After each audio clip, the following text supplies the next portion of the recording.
You are currently looking at a 21-year-old Michael Jordan, a kid who is fresh off his junior season at North Carolina and has yet to play in a single NBA game. You are also currently looking at a 27-year-old Larry Bird, who is in his prime. Looking at this matchup on paper, this should have been no contest. Jordan was the leader of the 1984 Olympic team, a team made up of college kids, while Bird, he was leading a team full of NBA All-Stars who were supposed to toughen up the college kids before the Olympics and show them what life in the NBA was like. Only that's not what happened. Instead, Michael would go on to embarrass Larry and in turn created a rivalry that Michael himself would regret, because sure, Mike put up individual numbers against Bird and the Celtics that were absurd, but as you are about to see, during his time in the NBA, Michael Jordan eventually got the best of basically every star he ever faced off against except for one, and that man is Larry Bird. Now, you guys may remember this sequence from The Last Dance, and I'm going to explain to you why it's so meaningful. Enjoy yourself, dog. Y'all gave us the run for our money. Yeah. Thank you. Work on that golf game of yours. As you just saw, Michael cursed out a then head coach of the Indiana Pacers version of Larry Bird after the 1998 Eastern Conference Finals, where the Pacers took the Bulls to 7 games. Now, Michael said these curses with a smile, but there was no joking when it came to Michael Jordan and basketball. Mike was this hyped to beat Larry because after taking him down in that Olympic exhibition game, in all reality, Jordan would never really get the best of Larry again, and instead, it was Larry Bird who would get his revenge. So what's up guys, Mike here, and today we are taking a deep dive on the story between Michael Jordan and Larry Bird, an underrated rivalry that again could possibly be the only rivalry that Michael Jordan was ever bested in. There are some absolutely crazy stories in this video. I know you're gonna stage with the 1984 Olympic team and the NBA All-Stars, because you see, in order to get his team ready for the 1984 Olympics, Bob Knight scheduled 8 exhibitions with current NBA players, including several current All-Stars and future Hall of Famers. Now remember, at this point in time, only college kids could play in the Olympics. However, it was expected that these college kids would lose to the NBA All-Stars, right? Well, we'll get into that, but this also led to the first documented Michael Jordan versus Larry Bird matchup on July 9th, 1984. In this game, the NBA All-Star starting lineup featured future 3-time NBA champion John Paxson, 3-time All-Star Mark Aguirre, and 3 Hall of Famers in Robert Parrish, Isaiah Thomas, and of course, Larry Bird. Meanwhile, the Olympic team had 3 future Hall of Famers in Michael Jordan, Chris Mullin, and Patrick Ewing, but these were just college kids and they had no business really competing with NBA All-Stars. The Olympic team actually went 8-0 against 8 separate teams of NBA stars. As we all know, Michael Jordan was not the number 1 or number 2 pick in the 1984 draft, but playing for Bob Knight, Jordan established himself as a dominant force, and it was clear this guy was going to make a huge impact in the league right away, and he did, as Mike would average over 28 points per game as a rookie. Now, because of this, Larry Bird saw Jordan as a threat. He saw him as a young kid who was going to try to come in and take over the league that Bird was currently dominating. Remember, Larry was the MVP in 1984, and he would actually win MVP in 1985 and 1986 as well. This meant that Larry Legend was at his apex, and he wanted Michael Jordan to know this was his league, which meant, according to Sports Illustrated, during the pregame warmups in Indy, Jordan had chased a ball to the NBA end, whereupon Bird controlled it. Did Bird hand it to Jordan? He did not. Without a smile, Bird kicked the ball over Jordan's head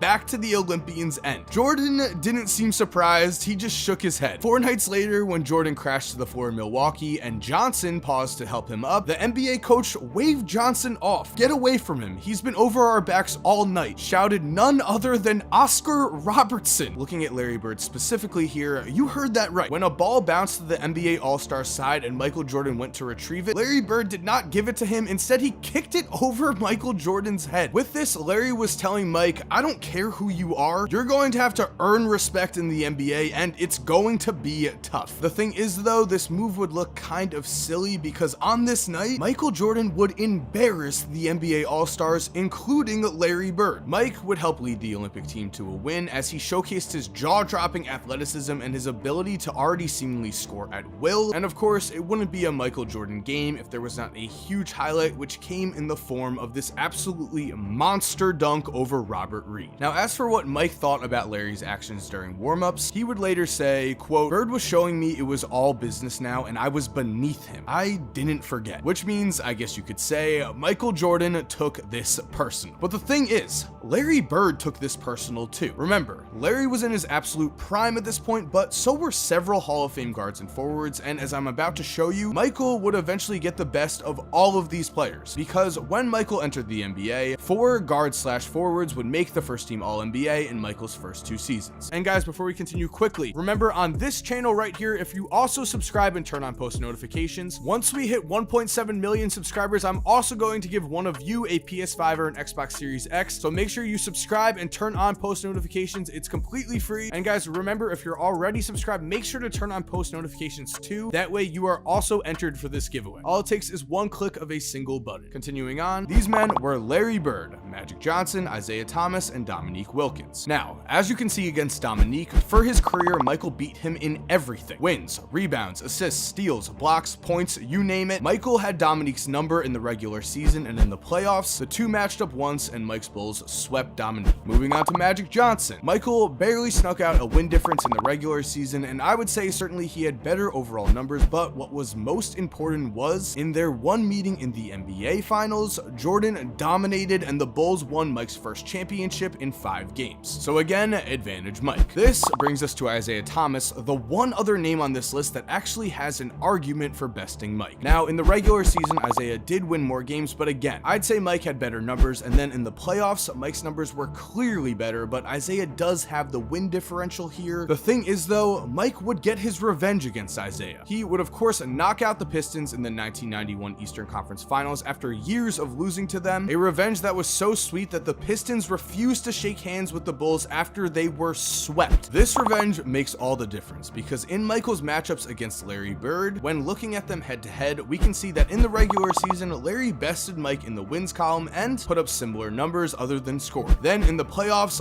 bam, Bird's Celtics took down Jordan's Bulls all 6 times they played, and even though Mike had some absurd games, including of course his 63-point outburst against the 1986 Celtics where Larry would call Michael Jordan God disguised as Michael Jordan, Larry and his team always got the best of Michael, and that never changed. Jordan would never get revenge over Larry Bird, which is of course not only extremely rare, but makes Larry one of a kind. And the thing is, Mike acknowledged this. When Larry eventually retired, Michael would make this statement: "Larry, I hear that you're retiring. Thank goodness, I'm glad. I'm tired of seeing your face. You brought a lot of sad memories for me. I enjoyed it and I wish you a lot of luck, and I think you had a great and wonderful career. You ruined a lot of my successful games against the Boston Celtics." Some great words and some telling words, because we can see here Larry Bird was really the one guy that Michael Jordan never got. And sure, Larry Bird's Celtics were better than Michael Jordan's Bulls early on, but that was the case of a lot of teams when Michael Jordan entered the NBA. The thing is, Mike got revenge on every single one of those teams except for the Celtics and Bird. This already is huge, and I think because of this, Mike not only had the ultimate respect for Larry, but he also openly admitted that he learned a lot from him, especially in the matter of getting into his opponent's heads. Mike has stated, "Larry Bird is the greatest trash talker and mind game player of all time. He taught me everything I know about getting in folks' heads." This was certainly true. During his time in the NBA, Mike watched as Larry did the following things, and this is just naming a few Larry Bird trash talking stories as there are a ton, but number 1, in Mike's rookie year, Larry was playing the Atlanta Hawks and dropped 60 points, an amazing feat that was even more incredible because according to Doc Rivers, quote, "The last shot he said in the trainer's lap coming down the court, which meant it was going to be a 3 and it was going to be from deep. And then he said, 'Who wants it?' Then I think Reggie Brown, I'm not sure who it was, ran out after him. He shot this high rainbow. It goes in. Reggie bumps into him and accidentally knocks him on our trainer's lap." Yes, Larry Bird actually landed in the trainer's lap, scored 60 points on the Atlanta Hawks, and the Atlanta Hawks bench celebrated. Absolutely amazing. Story number 2, of course, Larry went into the locker room before the 1988 3-point contest, asked everyone competing who is coming in second, then proceeded to keep his warm-up jacket on and win the contest on this final shot. This is a tie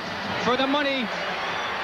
Yo! And Larry Bird at the buzzer with the 2-point ball. Then, of course, we have number 3, an absolute classic, as on Christmas Day in 1990, Larry went up to Indiana Pacer Chuck Person before the game and said, "Hey Chuck, I have a Christmas present for you." Then, during that game, he pulled a 3 in Chuck's face and said, "Merry Christmas," as he drained it. These are just 3 of the legendary trash talking stories that Larry Bird racked up during his NBA career, and I wanted to highlight them because Michael saw what Larry was doing. Michael saw how effective this trash talking was and began to do the same. He saw that Larry played mind games with his opponents and that this paid off big time, and so Michael developed his own style of getting into his opponents' heads and even went as far as befriending Charles Barkley during the 1993 NBA Finals, taking him golfing before Game 4 of those finals and giving him a $20,000 earring so that Chuck would lose his competitive edge. That's right, when asked why he did this, Mike supposedly said, "He won't get in my way the rest of the series. What's $20,000 to me? Charles thinks we're great friends. I hate that fat f."